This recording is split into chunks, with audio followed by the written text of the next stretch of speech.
অনেক খাবার নেই। আমার আমার বেটা কোথায়?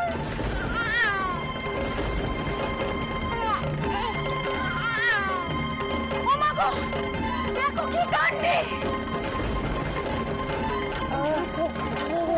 দেখুন ভেমরা কি কাণ্ডি করেছে, এত মিষ্টি এত দুধ সব এনেছে, এখন কি করি বলুন তো? কি কি বলেছিলুম বাবা, বলেছিলুম না চিনি যোগাবেন চিন্তামণি, অত চিনতে কিসে তোমার?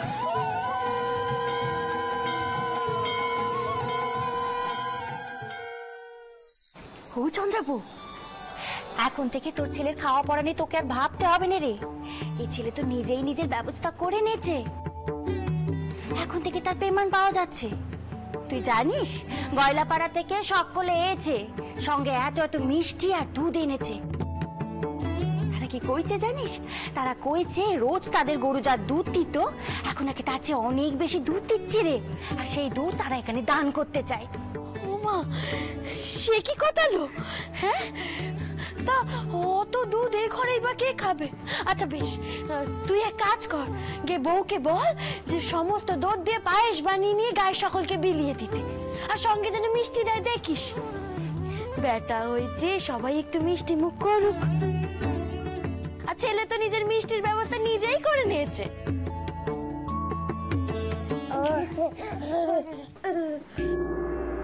পোকা মারবো?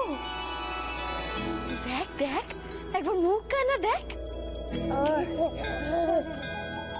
কেমন হাসছে। হ্যাঁ, ঘুমিয়ে ঘুমিয়েও হাসছে, যেন মনে হচ্ছে স্বয়ং রঘুনাথ হাসছেন, নাকি গোকুল থেকে কানাই এলো মায়ের কোলে। হ্যাঁ, আচ্ছা তুই তোর ব্যাটাকে নিয়ে থাক, আমি যাই গিয়ে বলি পায়েস করতে, কেমন? হ্যাঁ, আর দেখিস কেউ যেন বাদ না পড়ে, সকলে যেন পায়। হ্যাঁ, আর কিছুটা সরিয়ে রাখিস। কেন জানি না মনে হচ্ছে আজ এ ঘরে অনেকে আসবে।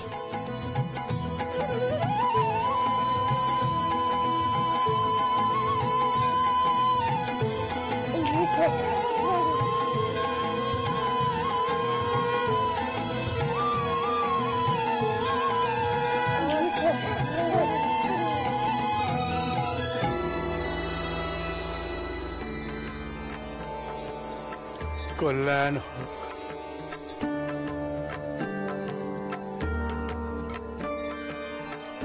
কল্যাণ হোক মা। আমরা তাহলে এখন হাসি।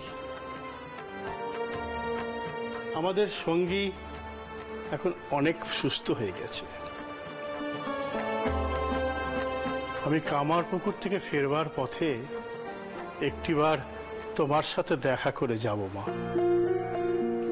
একই স্বপ্ন কেন বারবার ফিরে ফিরে আসছে, তার উত্তর একমাত্র ওই কামারপুকুরেই আছে। আজ আসি তাহলে, সবার কল্যাণ হোক। জয় মা, জয় মা, জয় মা। মহামারীর সময়ও ওখান থেকেই মা শীতলার কুল হয়েছিল,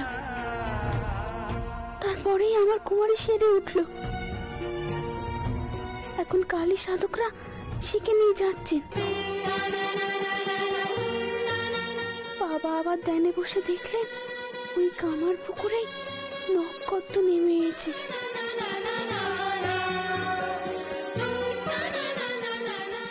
সব মিলিয়ে কেমন যেন এক অন্য ধারা নাচছে।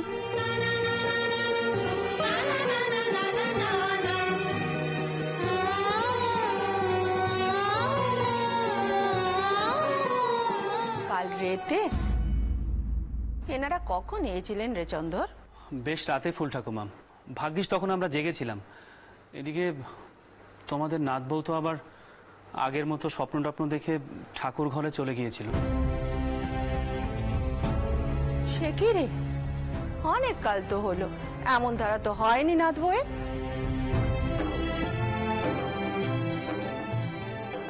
ও দিদি, এখন তোমার শরীর ভালো আছে তো?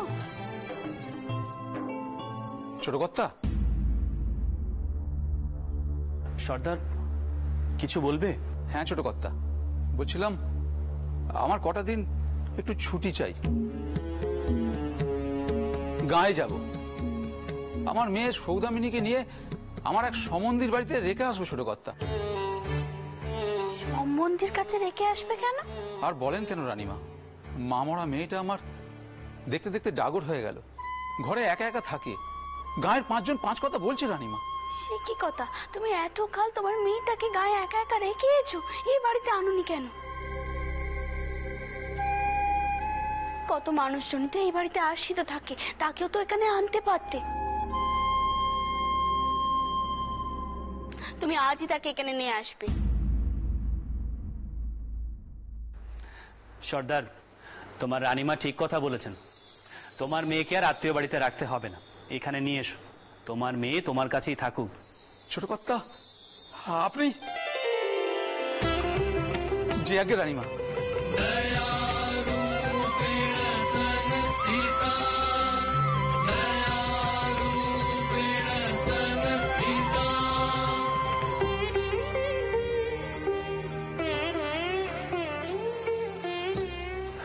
আমি একটু আসছি।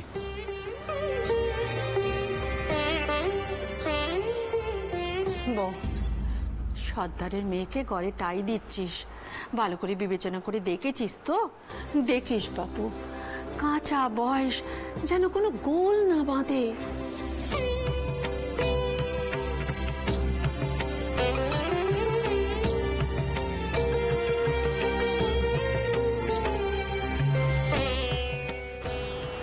ও দিদি, বোল ঠাকমা কিন্তু একদম ঠিক কথা বলেছেন।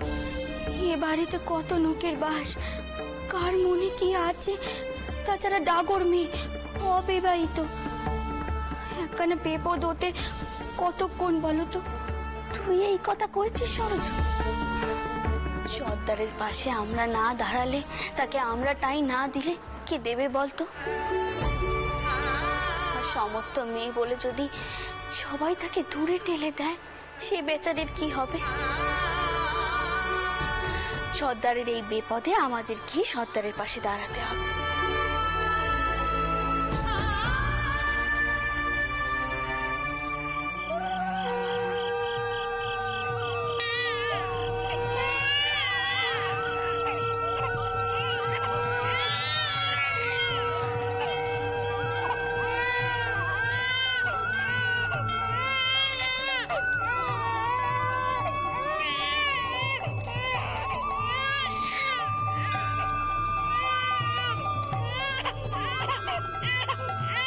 জয় মা কালী, জয় মা কালী, জয়। আপনারা ভুল জায়গায় এসেছেন। এখানে রঘুনাথের পুজো হয়, শক্তির পুজো হয় না। বাড়ির কর্তাকে একটু ডেকে দেবেন? কেন, তাকে কি দরকার? কি হয়েছে যজ্ঞেশ্বর? ওই তো ঠাকুরমশাই এসে গেছেন। উনি এ বাড়ির কর্তা। কল্যাণ হোক। কি হয়েছে বাবা?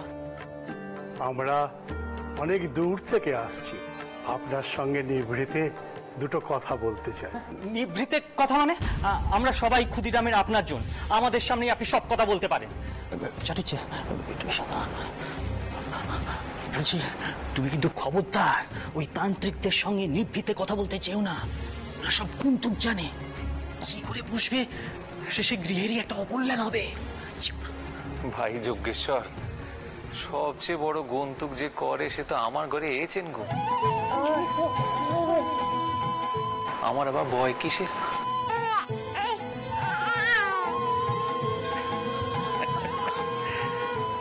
বলি ও বাবারা, বলুন আপনারা কি বলবেন। আসুন আমার সঙ্গে, আসুন আসুন আসুন। জয় মা, জয় মা।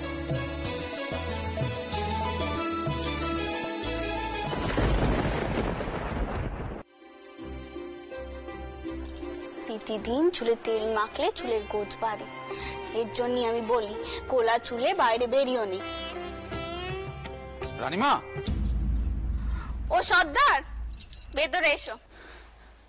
আয় মা।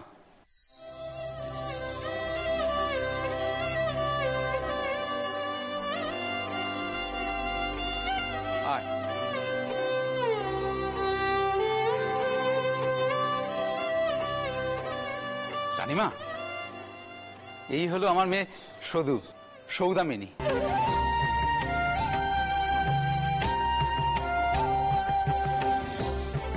আপনার চরণে দে গেলুম, আপনি যেমন রাখবেন তেমন থাকবে। আমরা তো যেতে বাগদি, তাই ও ঘরের সব কাজ করতে পারে রানীমা। কিরে শুধু পারবি না? তোমাকে ওকে নিয়ে আর ভাবতে হবে না, ও এখানে থাকলে ভালোই থাকবে। আমি ওর দায়িত্ব নিলাম, ওর বিয়েটা আমিই দেব।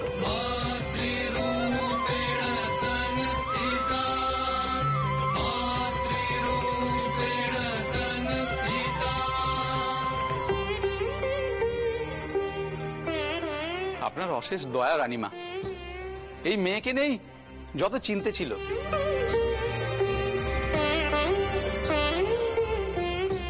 আমার সমস্ত চিন্তে দূর হলো রানীমা। আমি তাহলে এখন আসি রানীমা।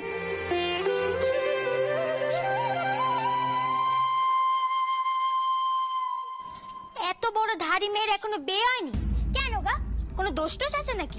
বড্ড বলেছিলি বেশি পাকা পাকা কথা কইবে নি। সব দিকে মাথা না গামিয়ে দু চত্বর পড়তে তো পারো। বাবা মশাই পণ্ডিত দেখে তোমাদের লেখাপড়া শিখিয়েছেন যাতে মেয়ের জ্ঞান বুদ্ধি বাড়ে, আর তোমার মাথায় শুধু কুটবুদ্ধি ঘুরছে।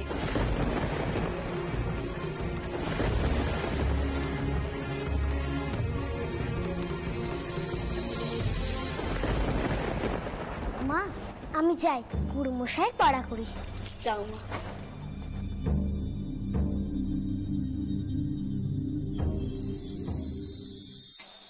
এসো তো বাচ্চা আমার সাথে, এসো। আপনার মেয়েরা লেখাপড়া জানে না? ওদের বাবা মশাই শিখিয়েছেন। উনি অন্য দ্বারার মানুষ কি না? সে আমি জানি। বাবা দেশে গেলে ছোট কর্তার কথা কইতেন। তেনার মতো মানুষ হননি, দেবতা তিনি। আপনার কথা খুব কইতেন।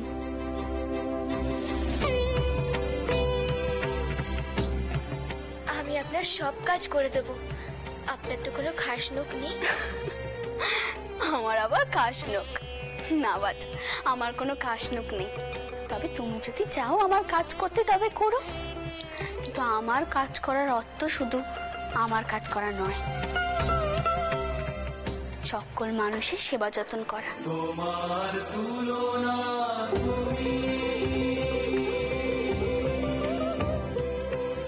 আপনি যেমনটা কইবেন তেমনটাই হবে। আজ থেকে আমি আপনার চরণে ঠাঁই নিলাম। থাক বাচ্চা থাক।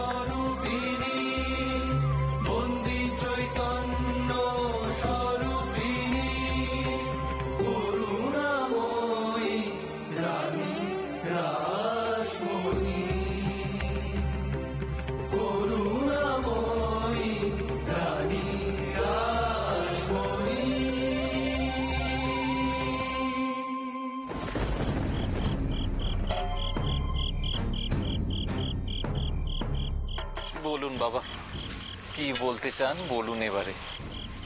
মার ইচ্ছে আমি এক অদ্ভুত স্বপ্ন দেখেছি। আকাশ থেকে এক উজ্জ্বল জ্যোতিষ্ক নেমে এলো কামার পুকুরের এই মাটিতে। এই দৃশ্য স্পষ্টই ইঙ্গিত করে মহাপুরুষের আবির্ভাব ঘটেছে এই ধরাধামে। সেই জ্যোতিষ্ককে লক্ষ্য করেই আমরা ছুটে এসেছি এই কামার পুকুরে। এসে শুনলাম আপনার বাড়িতে কালই এক পুত্রের জন্ম হয়েছে।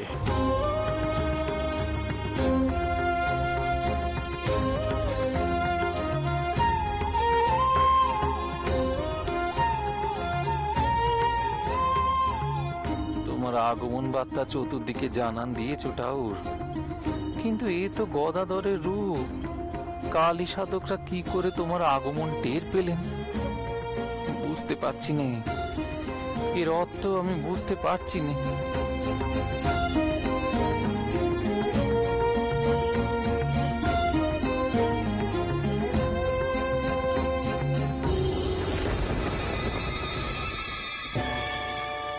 কি শক্তি সাধকেরা এখানে কেন? তারা কি আমার খোঁজে এসেছেন? আমি যে গোপনে আদ্যা শক্তির পুজো করি তা তো কারো জানার কথা নয়।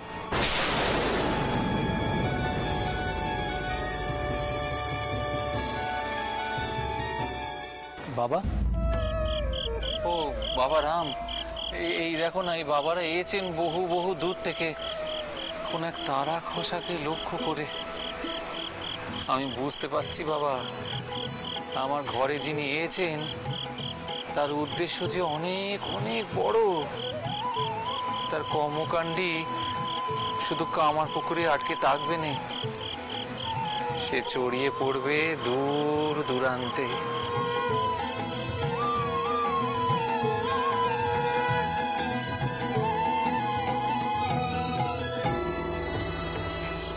এত গোপন কথা আছে রে বাবা যে চাটুর্যকে একবার বাইরে নিয়ে গেল? কালী সাধক হয়ে বাড়িতে এসে কোনো মানে আছে বলেন? ভেতরে আসুন, আসুন। চাটুর্য মশাই, আপনার পুত্রকে দর্শনের সুযোগ করে দেবেন, চক্ষু সার্থক করি। নিশ্চয়ই বাবা। বলি ও চন্দ্রাবু, গদাধরকে নিয়ে বাইরে এসো, বাবার একবার দেখতে চাইছেন। চাটুর্য এই সন্ধ্যেবেলায় ওই দুধের শিশুকে ঘরের বাইরে বের করবে? কত রকম বাতাস টাতাস আছে। তা নিয়ে ভয় পাবেন না, তাকে ছোঁয় এমন সাধ্বিকার। তিনিই তো মানুষের সমস্ত কু কাটাবার জন্যই এসেছেন। যোগেশ্বর, আমি বলি কি, সাধু বাবারা যখন এত করে দেখতে চাইছেন, তুমি আর বাধা দিও না। যেন পদধ্বনি অনুভবে পাই, কার যেন পদধ্বনি অনুভবে পাই, দিকে দিকে রোমাঞ্চ লেগেছে যে তাই, কেউ যেন এসেছে অপার আলো, ঘুচে যাবে ভেদাভেদ সাদা কালো, সাদা কালো,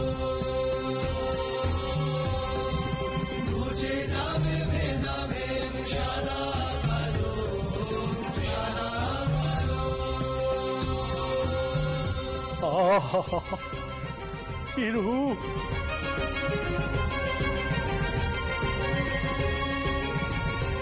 এ আমি কি দর্শন করলাম! তো স্বয়ং বাল গোপাল।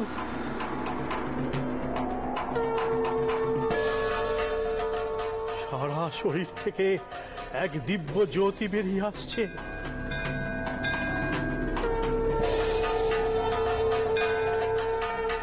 প্রভু, তোমাকে দেখে আজ আমার চক্ষু সার্থক হলো। আপনার অনুমান একদম অভ্রান্ত বাবা। আপনি ধ্যানযোগে বলেছিলেন না, এক মহাপুরুষ এসেছেন এই ধরাধামে। এই শিশুর মধ্যে আপনারা কি এমন দেখলেন? কি দর্শন করলাম তা ভাষায় প্রকাশ করতে পারবো না, শুধু এটুকুনি বলতে পারি, এ এক দেব শিশু।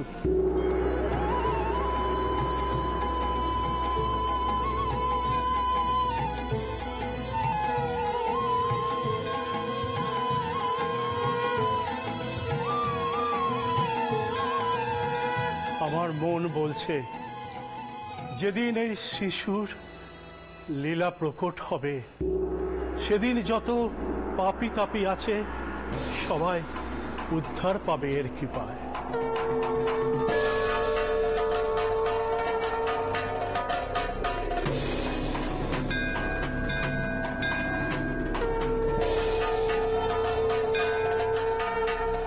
যেভাবে গৌতম বুদ্ধ শ্রী চৈতন্যের চরণে আশ্রয় পেয়েছিল সবাই। থাক থাক থাক থাক, এখনই এত সব কথা বলতে হবে না। যা হবে যদি কপালে তাকে তো সব দেখে যাব। বেশি বলা বলিতে শুভগুণ নষ্ট হয়।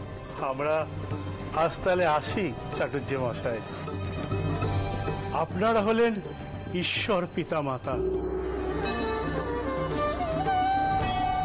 আপনাদের দুজনকেই আমাদের প্রণাম। জয় মা কালী, জয় মা কালী, জয় মা কালী।